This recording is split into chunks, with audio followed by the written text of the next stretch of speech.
was zeichet, and he helped out the king. And as is like the story I said yesterday with the Eliezer Ashkenazi, the story is that people were jealous and they claimed that they saw him spitting at a cross. So he was sentenced to death by being burning in the public square of Pietrikov. You can actually see the square, see the place where it happened. And when he died, I don't know who it was, but some tzaddik took the ashes, and the ashes were taken down to Krakow and given the ultimate covet. It was buried next to the Bach. The Bach himself, I'm going to tell one story in a moment about the Bach, and then I'll close.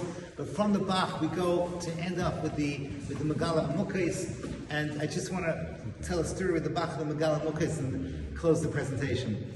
If you remember, I was left here in a cliffhanger. You remember the Taz was leaving town. The Taz was leaving town.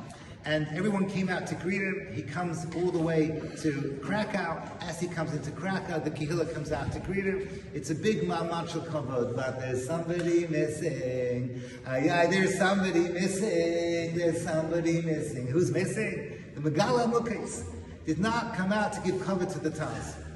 So it could be that he's doing something very important. You know, the Megaleh Amukos could be he's having a session with Eliyahu Navi. We don't know why he wasn't there. But Shabbos came in, and the Taz made drashas over here. It makes a lot of sense. He probably gave a drasha over here, and a drasha in the other big shuls, many shuls in the area that we're in now.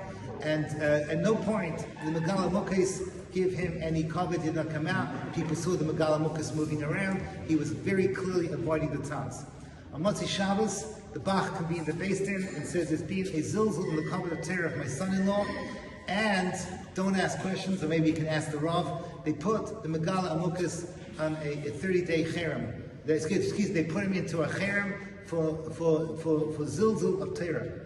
And they didn't tell the Megaleh Amukos, but the Megaleh Amukos knew about it because the custom was every Motzi Shabbos the shachtim used to go to the Megaleh Amukos to have their knives checked.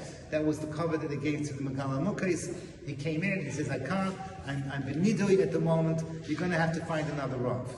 And this carries day in, day out. The whole thing is extraordinary. 30 days after the Taz arrives, 30 days later, the Megaleh Amukos goes to the Taz and gives him a big Shalom Aleichem. So the whole thing is a tamiyah. Everyone's wondering, he waited 30 days, what's going on over here? So this story is incredible. I'm not sure you want to listen to this story. I seriously, I'm a little bit nervous. For these things, anyone that works in, especially what you do, you're a Rav. The story does not sit well with me. The Taz, when he left the city, he was surrounded with everyone came out. It was a whole ma'amad covered. The Taz was obviously an honor. If he did not, there was an almana who was banging on the carriage because she needed help, and he didn't notice the banging of the almana on the carriage. So at that point then, in Shemayim, he was put into a 30-day nidui. And the Megaleh Amukos knew about it, that he was menuda in Shemayim, and therefore, if he's menuda in Shemayim, he's menuda in Ba'aretz, because if a person is the Rav of a city, you sure you want to hear this? He has to have the sensitivity. You can't miss out. If an almana is banging on your carriage, you don't notice, it's not normal. So because of that, he was put into Nidia, and that was the end of that particular story. And again, I'm going to be telling the best story of the Megaleh Amukos at the Keva. Be'ez Hashem, it'll be the only place I'm going to speak in the basic forest. And I think we're ready to go. We're going to say, one, two. Parakatil.